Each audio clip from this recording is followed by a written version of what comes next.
Hello friends, मैं Ajay maths में आपका स्वागत करता हूं। और आज जो सीटेट में सबसे इम्पोर्टेंट चैप्टर आता है माध्यमादिका बहुलक। माध्यमादिका बहुलक। इस चैप्टर से आपको यहाँ पे परिसर भी कभी कभी देखने को मिल जाता है। परिसर भी याद करने के लिए कभी कभी क्वेश्चन में दिया जाता है एग्जाम में। तो हम देखेंगे आज इसके माध्यमादिका बहुलक और परिसर के बारे में हम जानेंगे और सीखेंगे किस प्रकार से इसे जल्दी से जल्दी एग्जाम में हल कर सकें। तो आइए देखते हैं। तो हम पहले हेडिंग डालते हैं माध्य के बारे में जानते हैं कि माध्य क्या होता है। इसे माध्य को हम समांतर माध्य भी कहते हैं। समांतर माध्य कभी कभी होगा एग्जाम में, आपको दीजिए संख्याएं दी गई होंगी तो कह देगा समांतर माध्य याद कीजिए। तो आप कंफ्यूज ना हो तो इसे याद कर लीजिएगा।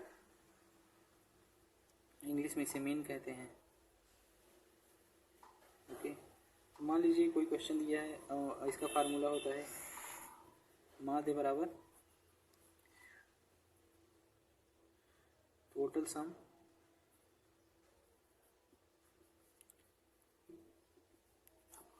Upon total number. तो एक क्वेश्चन है, आप देखिए इसको 17, 19 कोई भी संख्या ले सकते हैं। हमें ऐसा नहीं है कि कोई भी संख्याएं हम ले सकते हैं। ऐसी ये संख्याएं हम ज्ञात करते हैं, इसका माध्य हमें ज्ञात करना है। Question mark. हम इसे हल कैसे करेंगे? ज़्यादा हम इसे क्या करेंगे कि ये पहले आरोही क्रम में इसे लिखेंगे। अब देखते हैं हम कि आरोही क्रम में इसको लिखते हैं 17, 19, 20, 21, 22, 23। इसमें क्या कहते हैं? अब माध्य का फार्मूला तो ये है टोटल सम ऑफ संख्या। पहले संख्याओं का योग करते हैं तो माध्य बराबर हो जाएगा 17, 19, 20, 21, 22, 23 अपान अब संख्याओं की संख्या है। ये जो संख्याएं हैं 1, 2, 3, 4, 5, 6 से हम डिवाइड करेंगे। अब इनका योग हमें करना है, तो इनका हम योग करके इसका माध्य ज्ञात करेंगे। तो 17, 19, 20 ये आपका डिवाइड करने पे ये माध्य ज्ञात हो गया आपका। ठीक, अब ये तो पहले मान लीजिए फर्स्ट वे था इसका। इसे दूसरी तरह से भी हल कर सकते हैं। मान लीजिए तो ये बेसिक मेथड हो गया, इसे तो सभी हल कर लेते हैं। अब मैं सेकेंड वे बताऊंगा जो कि आपको बहुत ही आसान होगा और थोड़ा सा समझना होगा आपको। मान लीजिए 17, 19, 20, 21, 22 और 23 ये संख्याएं हैं। 6 संख्या 2, 3, 4, 5, 6 हैं। अब इनको हमें क्या करना है? इसको हम मानेंगे कि कोई एक माध्य की संख्या ले लेंगे कि माना, जैसे कि मान लीजिए माना माध्य 20 है। ठीक, ये ऐसा नहीं है कि क्या कहते हैं हम 20 ही माने, आप 21 भी मान सकते हैं। ये आपके ऊपर है, आपकी कितना मानते हैं। तो हमने आसान के लिए, क्योंकि कैलकुलेशन आसान हो इसलिए 20 मान लिया। अब इसे हम क्या करेंगे? अब इसे हम देखेंगे 20 से कि कितना कम है ये और कितना ज़्यादा है। देखिए कि 20 से कम -3 है, 20 से 1 कम है -1 है, और 20 है तो यहाँ पे 0 है।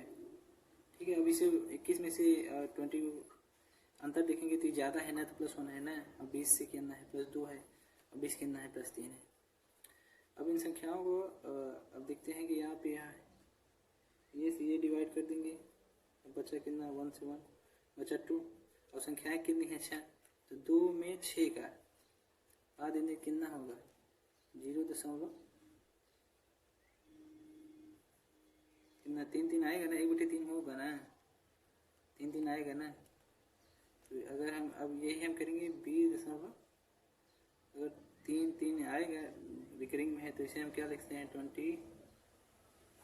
तो ये माध्य आपका हो जाएगा 20.3।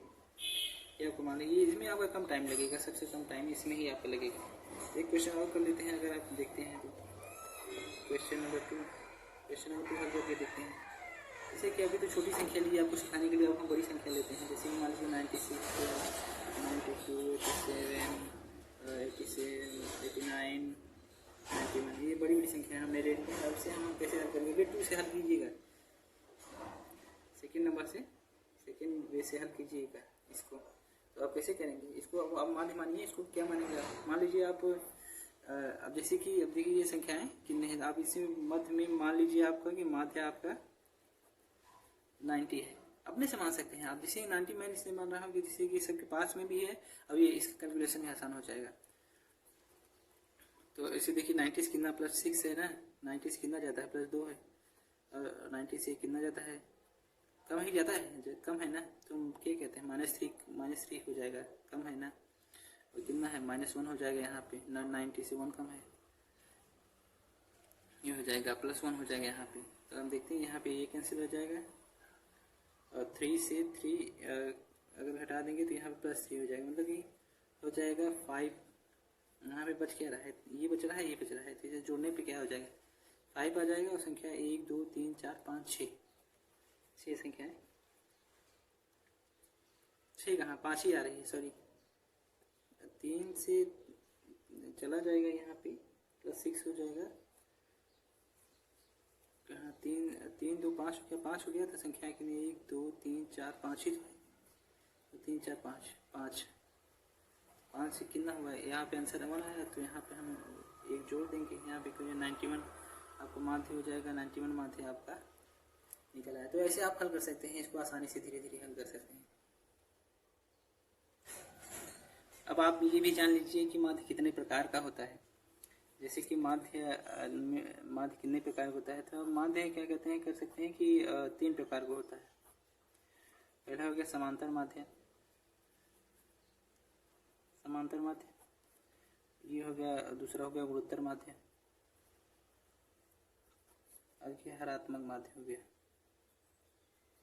आप इधर जानते रहिए, एग्जाम में आता नहीं, बट ये 2 क्वेश्चन आते हैं, हरात्मक माध्य आता नहीं है एग्जाम में, और बट इसको जानते रहिए कि आपको मतलब सहायता मिलेगी, कहीं पूछ लिया है, आपको जानकारी होनी चाहिए कि आखिर क्या होता है।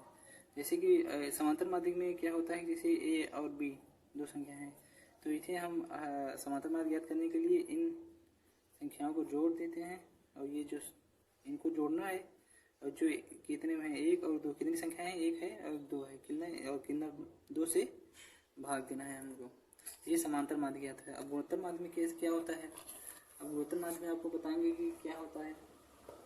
अब देखिए ये गुणोत्तर माध्य, अब इसमें ए बी मान लीजिए सी 3 संख्याएं हैं, क्रम में गुणोत्तर श्रेणी में है, मान लीजिए ना गुणोत्तर श्रेणी में है। तो गुणोत्तर माध्य ज्ञात करने के लिए क्या करेंगे जानते हो, इसमें रूट लग जाता है ए बी सी, क्योंकि 1 2 3 है तो 3 वह हो जाएगा। मान लीजिए ए बी सी ना हो कि ए और बी हो, इसका गुणोत्तर माध्य ज्ञात करना है। इसका गुणोत्तर माध्य कैसे ज्ञात करना है, तो गुणोत्तर माध्य बराबर √a/b, ये आपका गुणोत्तर माध्य हो जाएगा। अब हरात्मक माध्य आपको बताते हैं ये हरात्मक माध्य कैसे ज्ञात कर सकते हैं। और एक बात हाँ ध्यान रखिएगा कि जो अर्थमेटिक मीन होता है, मतलब समांतर माध्य होता है, वो हमेशा गुणोत्तर माध्य से बड़ा होता है, जीएम गुणोत्तर माध्य, इसे इंग्लिश में जियोमेट्री मीन कहते हैं। अब हरात्मक माध्य क्या होता है, हरात्मक माध्य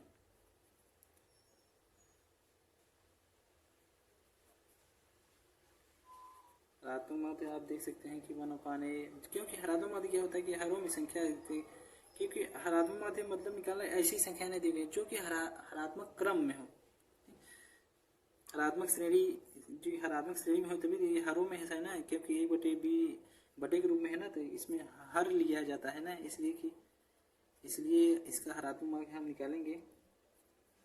तो हरात्मक माध्य हम निकालेंगे तो क्या हो जानते हो, equal to 2/1/a + b 1/b, इसको हल करेंगे तो ab/a + b आ जाएगा।